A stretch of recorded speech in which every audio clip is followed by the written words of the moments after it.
It is exactly 9 p.m. East African time. Many thanks for joining us right here on Lookup Weekend. My name is John Matava. On the other side, our sign language interpreter is Josephine Aoko. Tonight, we have a lot for you, but first, here are the top stories making headlines.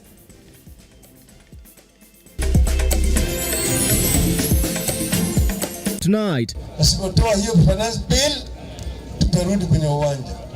Azimio leader Raila Odinga threatens the return of countrywide protest if the Finance Act 2023 is not repealed. Tulikuja na zimamoto lakini moto ilikuwa tayari imezimwa na wananchi.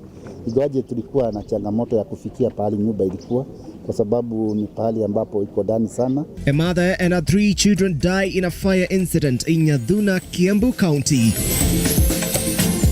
And on our special feature tonight, we bring you the new style taking over the art world, beaded art.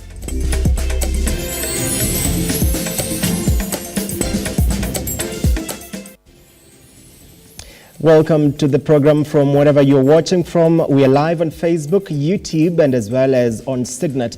Let's get started. The Azimio leader Raila Odinga has warned of a fresh round of demonstrations in the coming year, 2024, if the Kenya Kwanza government does not repeal the Finance Act 2023 to save Kenyans from the high cost of living. Delivering his message as Kenyans usher in the new year, Raila slammed the government for failure to address the high cost of living.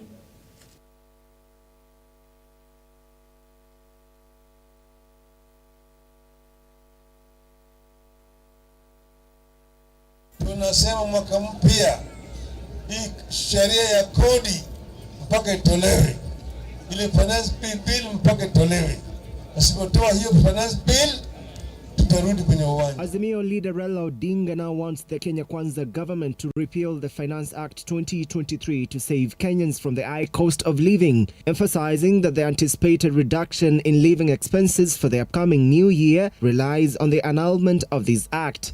Wakenya wamesikia vibaya mwaka 2023, wana matumaini karibu mwaka 24, lakini sisi wenyewe tulisema gharama maisha ilikuwa ni juu.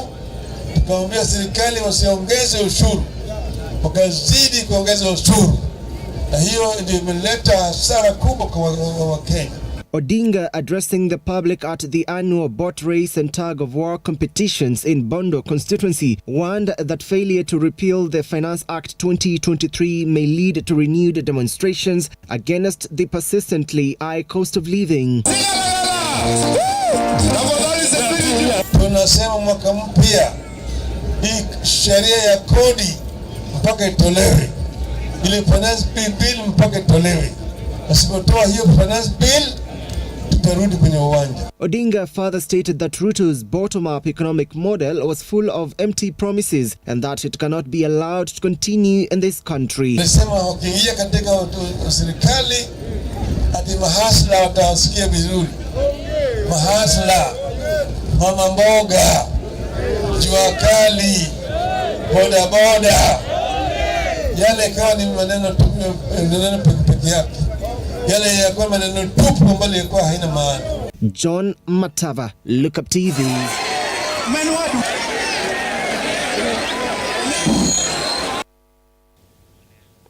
Away from that, a mother and her 3 children perished in a early morning fire incident in Nyaduna, Kiambu County. The fire, whose cause is yet to be established, is said to have begun at around 2 a.m., raising down their 7-room iron sheet home. Martin Masharia with the details. Early Saturday morning, tragedy struck Kabocha village, Nyaduna ward, Kiambu County. A family of 4 burnt beyond recognition in a fatal fire incident at their home. The 4 included Paris Njeri Njoroge, the mother aged 40 years, and her 3 children, Susan Njeri, a college student aged 22 years, Mark Njuguna, aged 16 years, and Edward Mbugwa of 10 years. Tulipata hii janga ya moto ambayo ilianza saa 8 ya usiku tukiamkia siku ya leo, ambako wakati tulikuja na tukazima moto tulikuta mama amezaa chomeka kiwango ya kutojulikana na watoto wake 3, vijana 2 na msichana mmoja ambaye alikuwa katika college Hao wengine walikuwa katika secondary school na kijana mdogo alikuwa anaenda darasa ya 5. Hawagejulikana kwa sababu hiyo moto ilikuwa kubwa sana, lakini tuweza kuwachukua vile walikuwa. Despite efforts from villagers and firefighters, the flames spread fast, leaving the house in ruins. Wazima moto walijitahidi na wakaja magari mawili, lakini walikuta already raia wamefanya kazi na nyumba ilikuwa imebomoka. Huyo mama amechomeka pamoja na watoto wake, ni sagasi yangu. Nimekuta nyumba imechomeka mpaka yote ikaisa na imebomoka. Sasa ile mambo nimeona hiyo mili imechomeka kabisa. Hata uwezi tabua, lakini kwa sababu ya size pengine unajua bibi ni size ya bibi na vile watoto wamefuatana, hiyo tu ndio tunaweza kujua kutabua huu mwili ni wa nani na huyu ni wa nani. The cause of the fire remains unknown, prompting family members and neighbors to urge the police to expedite investigations. Uchunguzi bado unaendelea kufanyika ndio tujue kiini hasa cha moto, kwa sababu hata gasi ililipuka baadaye. Jaweza kubaini ni nini, lakini maafisa wetu wa vitengo mbalimbali wanaendelea kufanya uchunguzi. The Goto morgue is where the bodies of the family members now lie as they await postmortem and burial. Neighbors have called police to speed up investigations and establish the cause of the fire. Niomba kwa heshima kubwa kama polisi wangeharakisha hii maneno, ndio tujue kiini hasa ya hii moto. Ngewachia polisi kama watufanyie haraka tujue kiini ya hii, kwa sababu hii ni mkasa wa familia iko na shida kubwa sana. Martin Masharia, Lookuptv.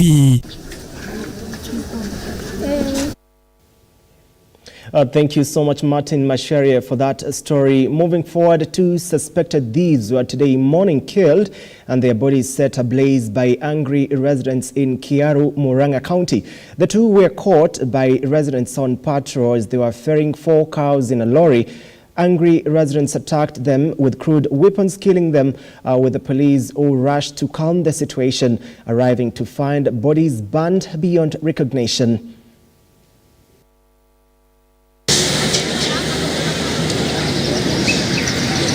Ng'ombe wangu alikuwa imeibua usiku. Nilisikia mbwa akibweka kutoka nje, nikakuta ng'ombe ameenda. Nikapiga nduru, maneighbors wakatokea, wakaifuata. Mahali walifuata walipata gari lenye ilitoka mahali pale na ng'ombe wangu tayari alikuwa ameenda. Mahali hapa kulikuwa na watu wawili wakashikwa, wenye walikuwa wameiba ng'ombe, walikuwa na mapanga na watu waliwashoma. Today we had a very hard time chasing thieves, and this is something I would say, that we are not very happy as residents because we caught thieves. We were able to ban one vehicle here, and you see it's very rude because venye tumeakisha hiyo moto, askari badala wakuje ile time tulikuwa tunahitaji wametuma gari ya kuzima moto hapa. Sasa hiyo haijatufurahisha. Next time tukishika wezi tunahitaji wakati duru imepigwa askari wakuje, si watume polisi watume zimamoto wakati tumechoma nini. So hata kesho tukipata wengine, tabia ni gani? Tumeanza uchunguzi wetu, ng'ombe ni 4 na kulingana na hii lori ambayo imechomwa, kutoka hapo ndio tutaanza uchunguzi wetu, tujue lori ilikuwa ya nani alikuwa anaendesha, na kutoka hapo ndio tutapata ujumbe kamili. Pia ningeomba wananchi wa eneo hili, kwa vile mhalifu angetoka mbali akuje kwa kijiji fulani kuiba ng'ombe, lazima kuwe na mmoja wao anashirikiana na wao kutoka kwa hiyo kijiji. Ningeomba wananchi tushirikiane na hao ndio watupashe habari, ndio tuweze kusaidiana, tuone kama hii wizi ya ng'ombe tutapeleka chini. Many businesses are decrying low sales during the festive period compared to last year's. In a spot check done by our very own Stanley Lugaria, traders have decried high taxation and the high cost of doing business in the country. They're now worried if the trend continues, they will be into a bad start come 2024. As Kenyans continue to mark Christmas festivities, we took it to the streets and we gathered here to see how business are doing and how business has been so far for the year ending 2023. Ukiangalia kama last year, unaona kama saa hii kunafaa kuwa na makastoma, yani tunacheki bado ni festive season. kunafaa kuwa na customer. Rasti ukiangalia kulikuwa na customer. Time kama saa hii ukiangalia sale ya saa hii kiangaliwa pale kwa counter hata iangaliwa pesa zenye ziko saa hii. Ukiangalia rasti aziendani ya saa hii iko chini kidogo. Si ati kidogo iko chini. Juu sasa unajua watu wengi hawakuweza, hata wengi hawakwenda sherehe juu maisha tu imepanda tu. Various Kenyan business sectors have continued to express varied opinion on the state of running business in the country for the year 2023. The year has been tough, Joe. Kumekuwa na ups and down, biashara imerudi chini. Vitu kulingana vile kilinganisha last year na sasa hivi vile kuko. Hii mwaka unaweza tuona tu mambo imeenda tu ni kama inaongezeka tu, tax inaongezeka, kila kitu inaongezeka, maisha inapanda. A number of business operators feel increased taxation by government has had a negative effect on their businesses, which has resulted to reduce sales. Biashara ijakuwa mzuri sana kwa hii mwaka ukikompare ile mwaka imepita. Maybe imeaffectiwa na hii maandamano. Biashara iko chini kabisa. Kwa hii maisha, najua maisha ani living cost imekuwa iko juu kiasi. Iko juu ina affect kila mtu. Sasa unapata msee ile mshahara yake kungana a certain percentage ile mwenye akipo mshahara lazima anunue kitu moja mbili. So vitu ziko expensive. Sasa mambo kununua nguo na cut. Kaka achukua nguo 3 na cut tu moja. Sasa lazima ufilie uzito. Business owners now want the government to reduce the taxation to allow Kenyans to budget better. Tax sasa imeongeza sana. Unaona kama kiatu ilifaa kuuzwa 12 sasa inaenda 15. Tena ukienda kuambia customer hiki kiatu aliwachekiwa 12 tena ni 15. Unaona kabla mconvince asikie bei imepandaje, imekujaje. Hiyo mambo ya tax tunaomba sana kama wanaweza lower irudi chini kidogo. Number 1, the equipments zime hike prices. Like this is a Canon 250D. Me, I bought mine in 2020. It was around 72,000. Right now it's going at 88,000. So market ya kamera imeanza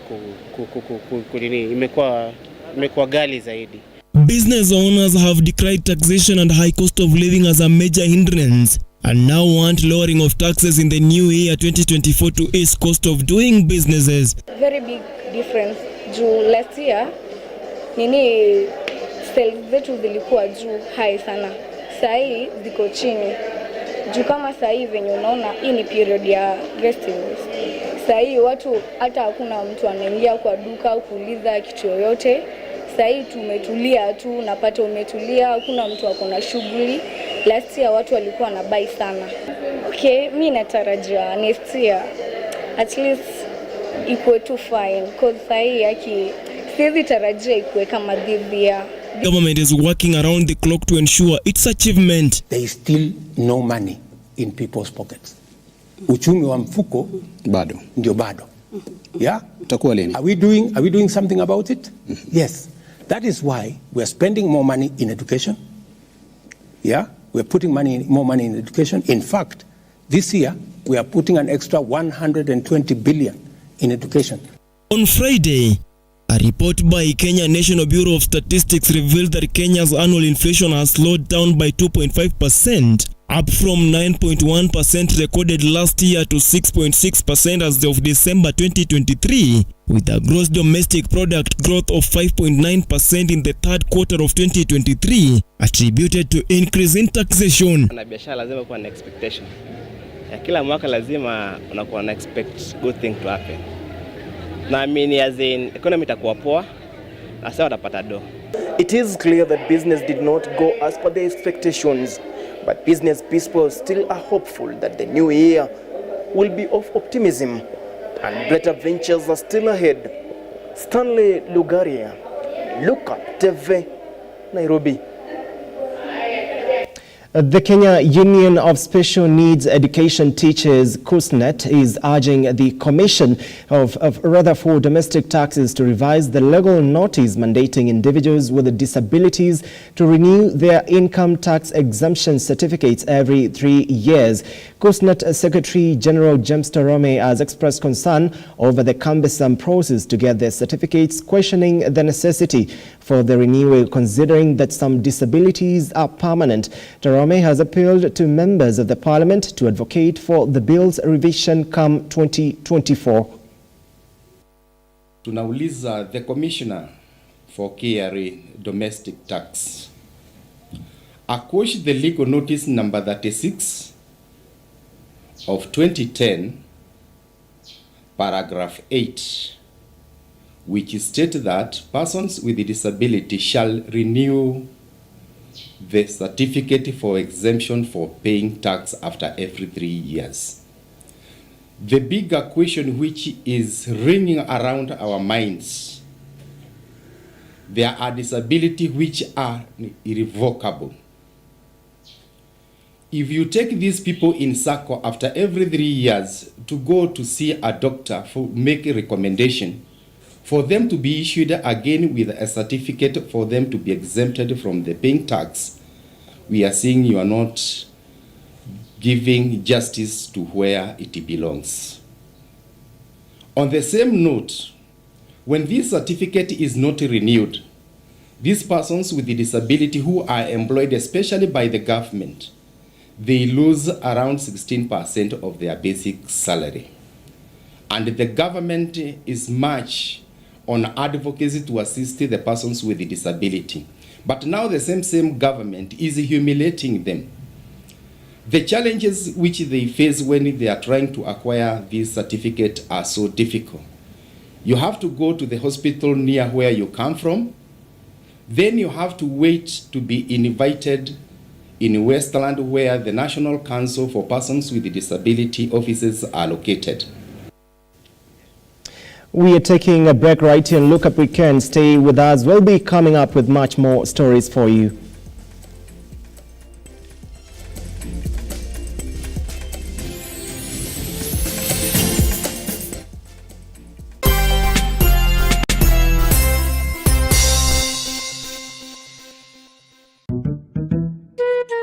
What about mambo fantastic if not scholastic? Chota kuchota na heti ya supermarket imerudi. Ukifanya tu shopping ya shilingi 1,000, wewe unaingia kwa promotion ya chota kuchota na heti ya supermarket. Watu wanaendelea kushinda ndani ya heti ya supermarket.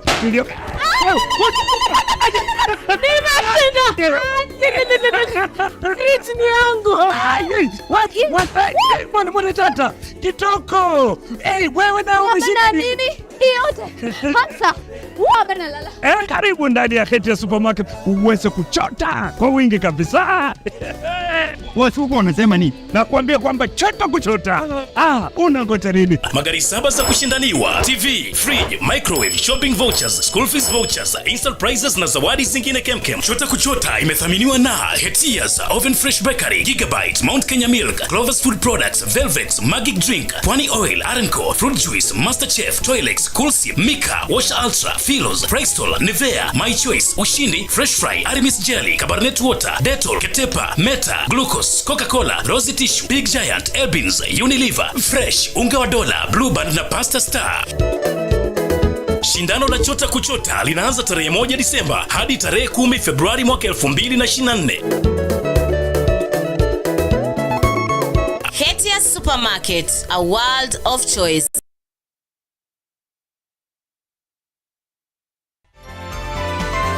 Infinity Industrial Park is one of the largest private industrial parks located along Eastern Bypass, Nairobi, which provides modern infrastructure for smooth operations for industries and business enterprises. Infinity Industrial Park offers world-class amenities and facilities with wide roads, a police station, a power substation, fire station, public transport stage, hospital, and shopping mall. In addition, Infinity Industrial Park also offers CCTV cameras, 24-hour private armed security patrol, sewer, water, fiber optic cable, and 3-phase power connection, added to public utility, canteen, and dining areas. Sail on the golden opportunity to invest in Infinity Industrial Park fully serviced warehouses at a special price of 3,569 Kenyan shillings per square foot. For more inquiries, visit our website infinityindustrialpark.com.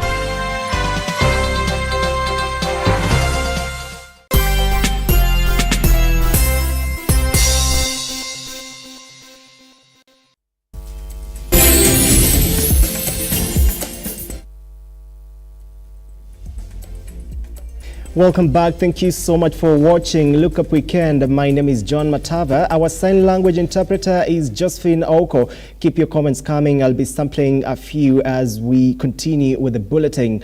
As the year comes to a close, leaders and residents of Ngong, Kajiado County came together to celebrate and support a Global Op Children's Home, a home that has rescued at least 100 street children in the last 3 years. At the feet, the community was called upon to put concerted efforts and impact the lives of young people through supporting their studies and general welfare.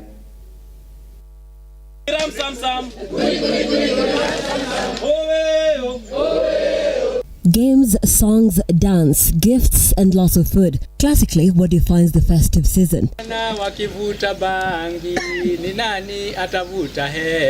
At Global Hope Children's Home in Ngong, Kajiado County, the year ends with a bang. Local leaders and area residents stand up to dine at the home, which has played a major role in rescuing street urchins. This home, also watoto wale wamekuwa rehabilitated from the street, wamekuja wamewekwa pamoja, na we have been impressed.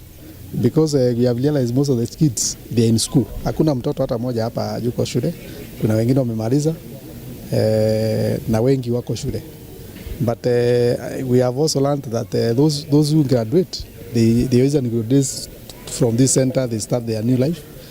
And I think this center solves a lot of problems to the society. In the last 3 years, at least 100 children have been rescued from the streets. The community, acknowledging improved security, witnessed that young men started making good use of their time. Na kitu ambacho kimenifurahisha sana, hawa administrators ndio kitambo vijana walikuwa wanaona kama ni adui zao. Kwa sababu wanapovalia zile sare zao za kazi, vijana wanaogopa sana kwa sababu ya crimes ambazo walikuwa wanatenda kule mitaani. Lakini kwa sababu ya upendo mkubwa na unyenyekevu mkubwa na uongozi mkuu ambao wamepatiana na utu ambao wako nao, umewafanya wale vijana wetu kuamini kwamba hata serikali ni watu wa kawaida, askari ni watu wa kawaida, machifu ni watu wa kawaida. Na kwa sababu wako hapa, wameonyesha kwamba wanapokaa hapa wanawapenda na wanaweza kuwa support na kuwapatia msaada ili wasiweze kutoka hapa na kuishi yale maisha ya mitaa. Ni kazi ngumu sana kuleta wale vijana kutoka mitaani, na ni kazi nyingine ngumu pia kuwapatia chakula na kuwapeleka katika shule. Organizations and members of the community have been urged to join in and support the home, which has transformed lives and given hope to children who would have otherwise flopped. Nancy Nalima, Lookuptv. Thank you so much, Nancy Nelima, for that. Moving to some sporting action, Chavavo FC and Madira United are the champions of the 13th edition of Chris Oguso's tournament held in Mahanga Grounds, Vihiga County. Chavavo came up from 1 goal down to crush Red Bees FC 2-1 in boys finals encounter, while Madira United clinched the title after beating Itabali 2-0 in the girls category. Chavavo went home with a trophy and 300 Kenyan shillings, as Madira United were awarded a trophy and 200 Kenyan shillings.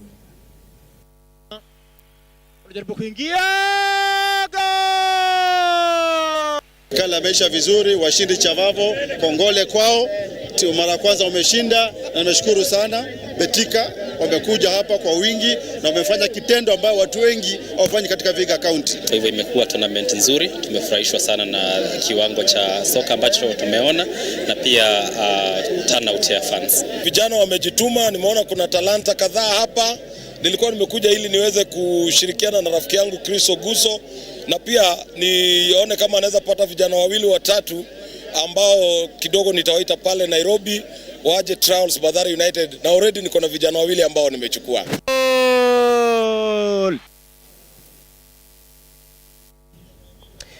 Art in Kenya is progressively gaining recognition, and with the government currently taking steps to boost the sector, fine art artists are hopeful that their craft will gain more visibility. Nancy Nelima sat down with a not-so-ordinary creative who makes beautiful art pieces using beads. This is beaded art. Take a look.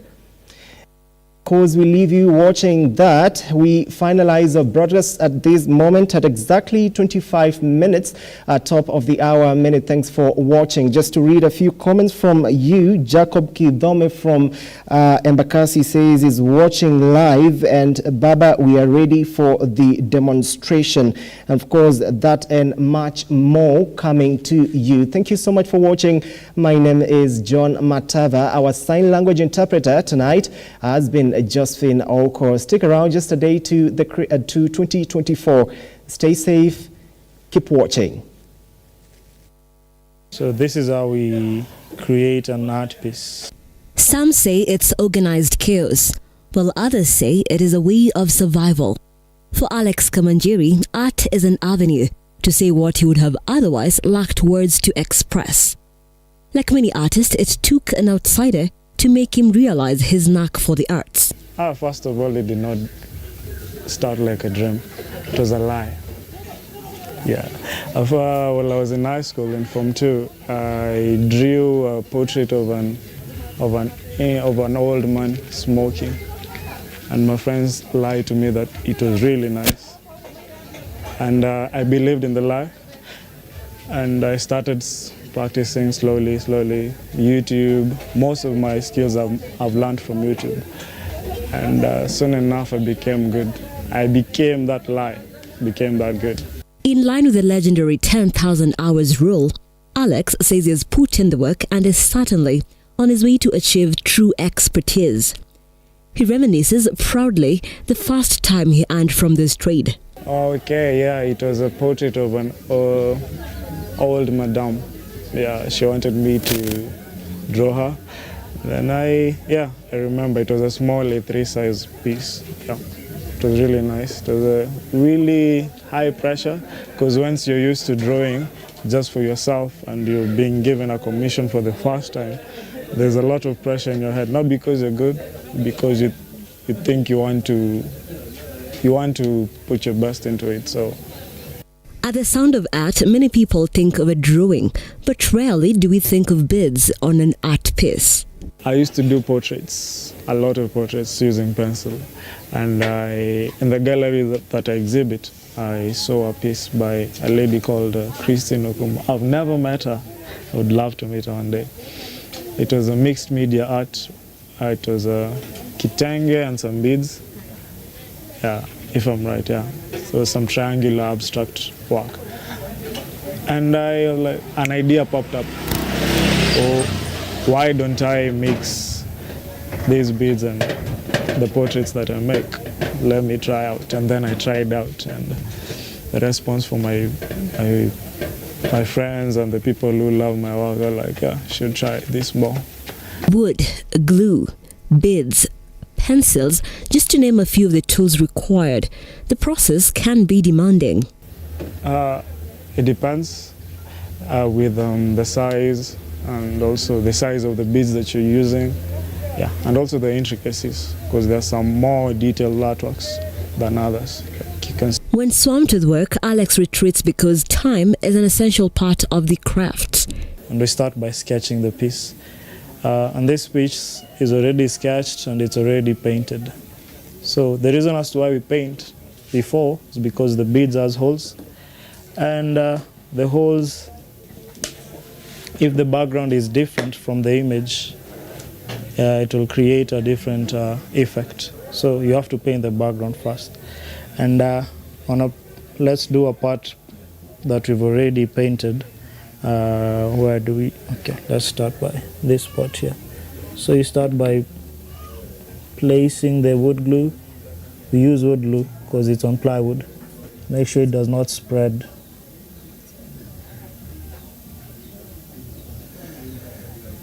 Slowly, take your time. And then after that, normally I use a biro, but you put the beads first.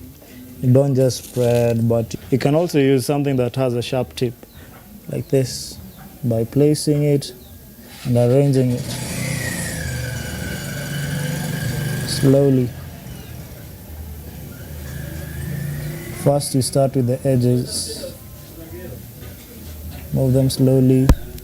After all the time, energy and creativity, it's no wonder why art pieces are deemed expensive. I'm doing my own project. Most of the time it might be more expensive because it's my own project. But there's some images that I just create that I sell at a reasonable price, depending on the size and the intricacies, the details and stuff. For example, the A3s, most of the time they range between 5 to 12K. So the A3s, this ones. This is an A3. And as we go up, the money goes up. With art galleries steadily becoming popular around Nairobi, this 21-year-old artist is keen on penetrating the market. Currently, I'm exhibiting at a gallery in Karen, Waterfront Mall. It's called the Gallery. And on Saturdays, I take my works to a market. It's called Organic Farmers Market.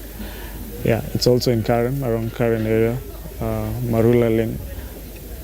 That's where currently I'm getting most of my sales, the gallery and the market. But also I get from people from IG, from the net. They reach out if they want portraits or if they like what I've posted and they want to buy. They also contact me there. For 2 years now in the beaded art world, his inspiration comes from everyday life experiences, emotions, and the power of observation. Sometimes it comes in words, sometimes it comes in images. So I have to write things down. I have a diary where I write my ideas from. As an artist, Alex hopes the pieces he makes will capture a moment in time. But many times, the complexities that exist within the art world are a handful. I can say it's a risk to some extent, because you never know. You never know if you're going to earn from it or not. So by taking that risk, because Kenya art is not as appreciated as other countries. Youth Affairs, Arts and Sports Cabinet Secretary Babu Namwamba has been on a mission to revive the art scene in the country, which has for years not yielded much for the creatives. For Alex, the culture should be inculcated in our everyday life. Just let the artist be. Because me, I can say I was blessed to have a father who accepted me as an artist. Like, he was like, this is the statement he actually said, as long as you're not killing or stealing, you do your thing. That's what he said. With the hope of one day being his own boss, consistency is his gospel. They say that art is the journey of a free soul, and for Alex Kamanjiri, he's only just beginning to explore the colors and turn the chaos into beautiful pieces. Nancy Nalima, Lookuptv, Kowinda, Karen, Nairobi.